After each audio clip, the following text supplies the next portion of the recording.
né, a gente teve a oportunidade de estudar, né, fazer boas faculdades, ter ótimas referências de empreendedores no Brasil, e a gente é um empreendedor por opção. Né? Você, a Lê, eu hoje poderia estar trabalhando em alguma empresa bacana, Com uma vida mais né, tranquila, talvez ganhando mais. e provavelmente, né? Isso eu tenho certeza, né? Mas, cara, e no caso assim dos meus pais e outros empreendedores que eu admiro, cara, foram empreendedores por necessidade. Né? Minha mãe não tinha uma opção de, vou arrumar um emprego bacana ali, não tinha essa opção. Então vou empreender, é a única opção que eu tenho, né, para ajudar em casa e tudo mais, né? E felizmente construíram um negócio muito bacana, muito sólido. Mas então eu sempre gosto de colocar esse paralelo. Se é o empreendedor por opção ou por necessidade? Cara, se é por opção, não reclama. Tipo, só faz. Né? Vai ser difícil, você vai apanhar, o custo de oportunidade, né, vai te incomodar por muito tempo, mas assim, puta, não enche o saco. Né? Não vamos ficar aqui falando que a vida é dura, porque dura mesmo é quem tem que montar a barraquinha 4 da manhã para vender bolo ali na Faria Lima, na saída do metrô, né? E vai, vida jornada dupla, filho em casa. Falei, cara, isso é um empreendedor né, raiz de verdade. Então, assim, cara, vamos fazer o que tem que fazer, vamos fazer, né, o que é certo, porque a gente é muito privilegiado, é quase que, né, white man problem, então, Pô, vamos embora. bizarro, cara. Eu acho que, tipo, só de você não ter que se preocupar, né? Sendo investido e tal, com capital de giro toda semana, tá ligado? Que é É, algo que a não, maioria da galera do varejo tem que fazer e tal. não, é isso, cara, né? E a gente, com o privilégio de ter aí, né, os melhores investidores junto, podendo trocar figurinha. No momento do desespero, você pega o telefone, liga para alguém, cara, o que que você faria no meu lugar, o que que não.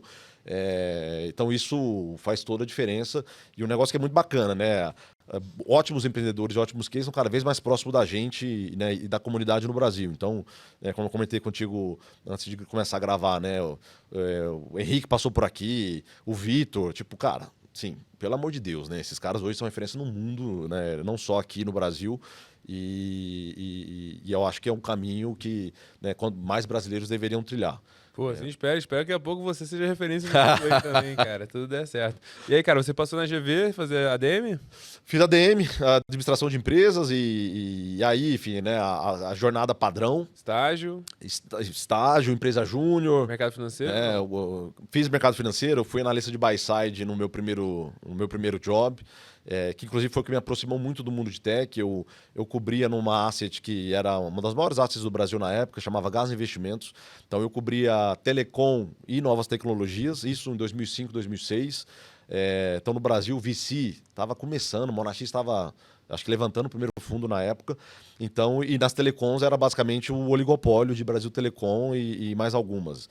Então eu passava a maior parte do tempo olhando para o que estava acontecendo no mercado americano. Então, né, a Amazon a gente acompanhava, né, com a lupa lá atrás. Vi nascer o modelo de marketplace, a derrocada na época do eBay. Pô, entregou a idade aqui, hein, bicho? Não, já passei dos 40, né? Já passei dos 40. Mas e é isso que acabou me aproximando um pouco desse mundo, do que estava acontecendo lá fora. E aí surgiu uma oportunidade muito bacana. É, Na época, quando eu conheci o Eduardo Castro, na época, era um dos principais empreendedores de tech, né, e e-commerce no Brasil. Ele tinha sido um dos fundadores da Saks Perfumaria, que em 2006 já era o maior vendedor de perfume do Brasil. Era ele, mais o Dedé Montenegro e o Marcelo Franco. E aí conheci o Dudu, ele estava mudando para São Paulo, carioca. E aí ele falou, cara, vamos empreender, vou começar alguma coisa do zero e tudo mais. E na época foi bacana, porque ele trouxe junto, né, pela relação que ele tinha, o Romero Rodrigues, que na época estava ainda no Buscapé, né, e era um grande. Até hoje, mas era uma referência que a gente tinha na época como empreendedor. Era a única referência Talvez a válida, tá única, ligado? exato, talvez a única. E aí fizemos algumas coisas, investimos em algumas startups e tudo mais. Um caso bacana, a gente foi muito próximo da Vtex, né, que fez a IPO na Nasdaq recente. Geraldo Mariano tem uma história absurda, né, e assim, como outros aí, são dois brasileiros, né, desbravando no mercado americano em altíssimo nível. Pô, vem aqui no VigigaCast, Geraldo. Que isso, O cara? Geraldo, cara, Geraldo né, um cara super bacana, um dos caras mais inteligentes que eu tive o prazer de conhecer.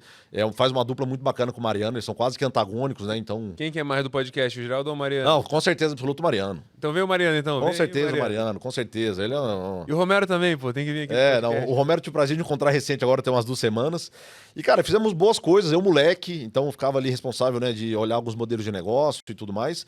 E aí conheci, pelo Dudu, o trio que tinha criado o Americanas.com, que era o German Quiroga, Eduardo Chalita e o Renato Drummond. Então, obviamente, já com a fusão de Americanas e Submarino, era o case que existia de e-commerce. E numa carona que o Quiroga me deu, um dia, aqueles trânsitos absurdos de 2 horas, conversando muito com ele, ele falou, Léo, cara, você nasceu para tomar risco e empreender no mundo real. Vambora. Eu falei, vambora para onde? Ele falou, cara, a gente quer montar uma startup chamada eHub, que é basicamente vai ser o maior provedor de serviços de e-commerce para a indústria que vai nascer no Brasil. Ele falou, cara, a Samsung vai vender via e-commerce, qualquer outro varejista, qualquer outra empresa vai precisar de plataforma de front, de back, de CD e etc. Isso nos Estados Unidos já está muito forte. Tinha alguns bench lá no mercado americano, Big Commerce na época era um deles, até listado em bolsa também. Ele falou, isso vai bombar no Brasil. Vamos levantar capital e vamos fazer isso. E aí, eu lembro como se fosse hoje, apesar do currículo deles, de novo, o Eduardo Salles tinha sido CEO da Americanas, o Quiroga CTO e o Drummond o CMO. Na época eram 14 milhões de reais, porque tinha que montar CD, desenvolver plataforma e tudo mais. A gente não conseguiu, apesar do currículo deles. Era muito dinheiro na época, hoje, sei lá quanto que seria hoje, em 50 milhões de reais talvez, no PowerPoint. E a gente não conseguiu. E aí a gente teve que achar um caminho, de novo, não vamos desistir.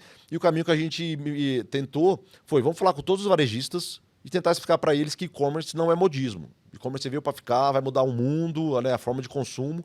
E aí falamos com todos eles na época. O Walmart, Insinuante, Carrefour, o próprio Grupo Pão de Açúcar. E aí uma coisa que foi curioso, o Ponto Frio na época era um grande varejista de eletroeletrônicos, linha marrom, aqui no Brasil, e estava passando por uma reestruturação absurda. Quem controlava o Ponto Frio na época era a Lili Safra, o Pedro Sherman, lá da Leblon Equities, era o presidente do conselho, amigo do Dudu, inclusive, de infância. E aí recebemos um contato um dia, final de 2007, nunca me esqueço, porque era perto do Natal. E aí era o Arnaldo Faisal, que era o RI na época do Ponto Frio, também um cara super bacana, tem uma trajetória super rica. RI é Relações Institucionais. Relações Institucionais do Ponto Frio, e boa, bem... Vai me ajudando aí um pouco as siglas. E aí ele falou, cara, estamos sabendo que vocês estão aí com um time super bacana de e-commerce, com muita experiência, vem tomar um café aqui no Ponto Frio, porque chegou um CEO novo e talvez a maior bucha dele é fazer o e-commerce parar de perder dinheiro. A gente falou, pô, legal, Arnaldo, vamos marcar, vamos sim, etc. E aí fomos lá sentar com o Manuel Amorim. Pra que ano que a gente tá aqui na história? Final de 2007, dezembro de 2007. Ou seja, primórdios do e-commerce. Então não tinha, a galera, assim... Não tinha nada. Não tinha nada. Era o que? Era Braspag, assim, que passava lá? Era exatamente. Braspag, cara, o WMS só tinha um, que era o sistema do centro de distribuição, que era a Uniconsult. Só tinha ele no Brasil. A Vetex era pequenininha, atendia alguns clientes. E uma empresa que a gente era sócio que chamava E-Plataforma, era o único código que tinha, e tinha uma plataforma de e-commerce na época que chamava Ikeda, tá? Então, assim, era nada, Assim, então era literalmente mato. E aí no papo com o Manuel Amorim, o que ele fala? Ele falou, cara, é o seguinte, pontofrio.com foi um dos primeiros sites do Brasil, começou em 99, essa merda só perde dinheiro, a gente perde 30 milhões por ano. Seguinte, se vocês me ajudarem a zerar essa conta, que pode ser fechando, inclusive. Fecha pontofrio.com, que já melhorou muito. Eu já estou feliz, que aí eu me preocupo com as outras coisas. Mas eu quero vocês. Vocês para tocar o pontofrio.com. A gente falou, não, veja bem, queremos empreender, estamos aqui tentando levantar dinheiro, montar uma empresa do zero e tudo mais, etc. Era você e os 3 caras americanos. Isso, e o Dudu. Então eram nós 5. E eu, carregador de piano, Agora sócio minoritário ali, carregador de piano. E era aquela reunião. A reunião acabava às 7 da noite. Não, fica tranquilo. Então amanhã até às 7 da manhã a gente já manda o material e faz outra reunião. Tipo, eu já sabia que eu ia ter que virar à noite, fazendo PowerPoint e as modelagens. E aí ele chegou e falou, cara, vamos fazer o seguinte, vamos simplificar a história. Eu coloco esses 14 milhões, vocês arrumam alguém para tocar e vocês vêm tocar o pontofrio.com. A gente falou, cara, que doideira, putz, esse era o único caminho, etc. Então vamos, Aí montamos uma empresa do zero, viramos sócio do Ponto Frio, no pontofrio.com, com 20% do negócio na época. 20% do prejuízo? 20% do prejuízo, no caso. Isso foi 1º de agosto de 2008, tá? Mudamos para o Rio de Janeiro, alugamos uma salinha no flat, literalmente, tá? E falamos, vamos começar a trabalhar. Vamos começar a montar essa distribuição em São Paulo, plataforma de front do zero, começar a montar time. E, cara, assim, viramos noite, contratando gente e tudo mais. E aí, dia 15 de novembro de 2008, a gente lança, então, o novo pontofrio.com para bater de frente com a B2W. Olha que maluquice. B2W com quase 60% de market share, porque era Americanas e Submarino Shoptime. E a gente lá, um bando de maluco, virando noite, não tinha ambiente de homologação, não tinha nada, tipo... Era assim, pauleira. Eram uns malucos, mas os malucos que fizeram a B2... Não, sem dúvida. Mas assim, né? Mas eles já mais seniores, e aí tinha um monte de moleque de 22, 23 anos de idade, que é quem tava, né, lá, né, arregaçando o código e tudo mais, tomando risco. Você fazer o quê? Então, eu cuidava do financeiro. Na época, eu fui para ser controller, o Ponto Frio podia indicar um CFO. E aí veio o Marco Provetti, que é um cara lendário, tá na Gol há muitos anos, sempre foi VP da Gol. Ele veio, então eu ficava direto com ele, tocava tudo, financeiro, tesouraria, contas a pagar, RH. Então ele foi um belo professor para mim durante 90 dias. A Gol teve que republicar balanço em 2008, e aí o Júnior Constantino liga para ele, fala: Provetti, volta para cá correndo. E aí a vaga ficou em aberto e eu acabei virando meio que o CFO porque eu tava lá. Só que eu tinha 23 anos de idade e nunca tinha visto uma carteira de trabalho na vida, né? E aí o Quiroga, que era o CEO, sempre foi meu padrinho de carreira, é meu vestido anjo na Cuba, inclusive, tudo que eu fiz na vida. O Quiroga fala: Léo, agora chegou a hora de eu entender se você vai ter tempo para ir comigo nas reuniões estratégicas, né, e tomar decisão difícil, ou se o seu tesão é ficar virando noite fazendo planilha. Se você quiser ir comigo, você precisa montar o melhor time, tá? Que você conseguir. E aí você vai ter tempo para poder me acompanhar nas reuniões. Então, Quiroga, mas eu não entendo de contabilidade. Cara, deve ter algum sócio de alguma Big Four que adoraria trabalhar aqui cuidando da contabilidade. Deve ter algum cara do fiscal absurdo que vai... Tipo, então ele falou: não adianta, você nunca vai entender contabilidade igual, você nunca vai saber tributário igual, você não tá aqui para isso, tá? E eu falei: entendi, tá? Então isso para mim foi um choque na época. Né, porque eu era muito, muito hands-on, muito mão na massa. E aí a parte super bacana foi, final de 2009, Ale, um bi de faturamento no pontofrio.com, tá? Desesperador. Prejuízo ainda não? Não, rodando no azul, capital de giro muito positivo. Só que 2009 foi um ano muito interessante, né, de aprendizados, porque a Lely Safra resolveu vender o Ponto Frio. E aí, participamos de todas, né, as negociações com as principais casas e potenciais compradores, e o Pão de Açúcar compra o Ponto Frio no meio de 2009. E aí, né, sempre conectando os pontos. Cláudio Galeazzi, na época, um outro cara, né, muito respeitado, né, falecido hoje, era o CEO do Pão de Açúcar, talvez o maior reestruturador de empresas que passou pelo Brasil. Ele estava no GPA. Ele tinha sido chefe do trio lá na Americanas. E aí ele coloca a gente numa salinha, né, viva a voz. E ele, conhecido por ser um cara absolutamente tipo, agressivo, expansivo, sempre usava a camisa aberta aqui até o umbigo, uma correntona de ouro, parecia um Robocop, tipo, gigantesco, tipo marombado. Arruma as malas e vem para São Paulo, porra! Nós vamos montar uma empresa de tecnologia do Brasil.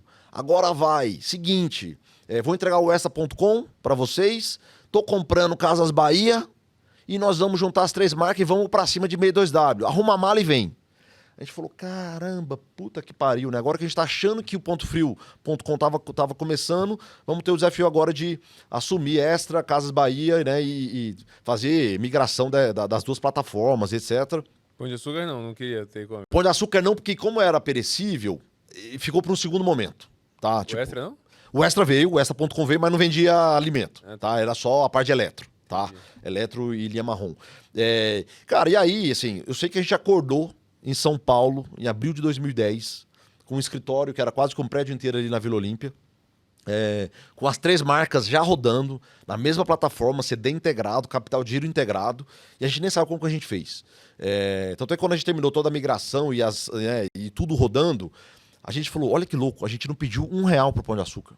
Tá? O que isso quer dizer, Ale? Assim, primeiro que varejo é varejo, continua, já era ruim na época em relação à margem e tudo mais, mas a gente conseguiu fazer a holding chamada Nova.com, que até o momento pré-Fintex, 2010, 2011, foi a maior geração de valor da história do Brasil com tecnologia. Tá? A gente fez a Nova.com, que aí bateu 5 bi de faturamento, fez a IPO na Nasdaq em 2014, a gente fez tudo com 14 milhões de reais. Que foram 14 milhões de reais no Hub, tá?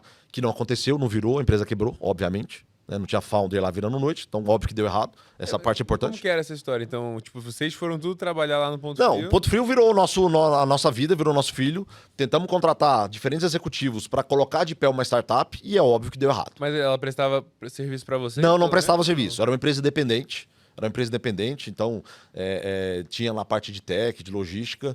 Cara, não aconteceu, não virou. Foi uma draga de dinheiro.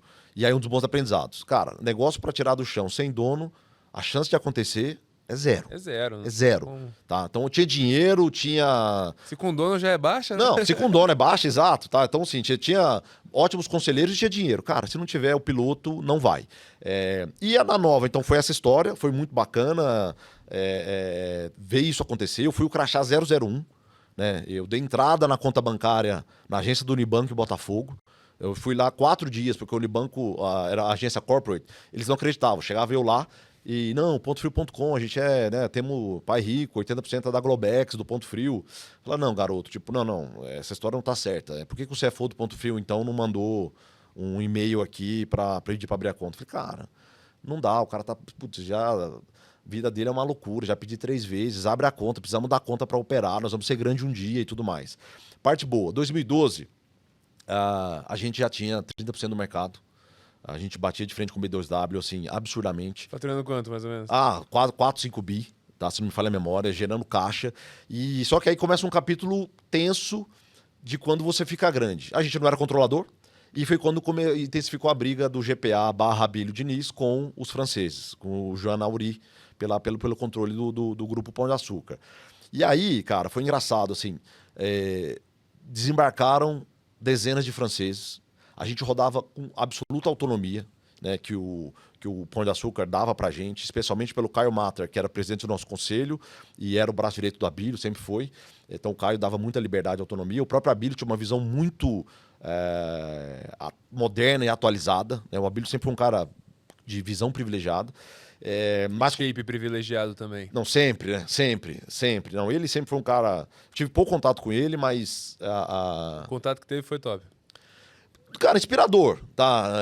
No mínimo inspirador, porque era um cara que já tinha lá seus 70 e tantos e tava preocupado como é que ele ia ganhar a briga do comércio eletrônico, de tipo...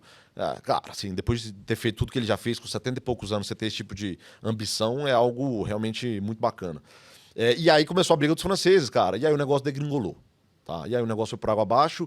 Eu, com mais outros 2 sócios, nós somos os primeiros que saíram, tá? Que eram o Fernando Vasconcelos e o Gustavo Avelar. E então saímos ali no finalzinho de 12, janeiro de 13. E aí eu brinco que, desde então, eu tô sem salário garantido no final do mês. E tu tirava quanto, assim, no pico? Cara, eu posso falar porque já tem muito tempo, né? Então não tem problema nenhum. Mas assim, eu tinha lá meus 26, 27 anos, cara. Eu tinha um salário de quase 40 mil reais na época. Tá ruim não, tá. Que era um dinheiro absurdo. Eu tinha aluguel pago pela companhia. Eu tinha carro da companhia. Solteiro e moleque. E tanto é que quando eu comuniquei minha mãe que eu ia pedir demissão, cara, ela chorou 3 dias. Tá? Ela falava assim, filho, não pode estar certo. Você ganha o que... né, ninguém nunca ganhou na sua idade. Você está numa das maiores empresas do Brasil. Né, você está num cargo ali, né, de diretoria executiva, sei lá, vice-presidência, com um futuro brilhante pela frente. É só você não fazer merda. E você está fazendo uma grande merda. E aí eu falei, mãe, eu sei que é difícil de entender, mas eu acabei de ler um livro chamado Everything Store, do Jeff Bezos, lá que conta a história da Amazon. Inclusive, esse livro eu recomendo para todo mundo. E a única parte que eu lembro do livro é o Jeff Bezos contando para a mãe dele que ele ia pedir demissão de um dos melhores hedge funds americanos, bônus milionário, para começar a Amazon e a esposa grávida. E ele fala, mãe, eu tenho certeza que o bônus que eu estou abrindo mão não vai estar no meu livro que eu vou escrever quando eu tiver 80 anos. A história que eu quero contar, eu preciso escrever. Eu falei, mãe, o meu salário de 40 pau não vai estar no meu livro de 80 anos e eu não vou estar contando isso pro meu neto com nenhum orgulho. Então, deixa eu tentar construir a minha história enquanto eu tenho tempo, sou solteiro, etc. Cara, então eu comecei desde janeiro de 13 a não ter um salário fixo no final do mês. Ale, não é porque eu tinha dinheiro guardado, posso te garantir. Tive que voltar a pedir mesada para meus pais algum tempo depois, porque as coisas deram errado. Tudo que você tinha guardado. Não, evapora rápido, né? Evapora muito rápido. E, cara, mas assim, eu acho que eu nunca fui tão feliz nos últimos 12 anos. De verdade, assim, empreendendo solo, sempre com sócios complementares e brilhantes, mas, sabe, não tem um rede de proteção. Se der tudo errado, eu vou precisar, cara, fazer minha carteira digital de trabalho e arrumar emprego. E tá tudo bem, tá? Até hoje? Mas, felizmente, não precisou. Ainda não precisou, espero que continue não precisando.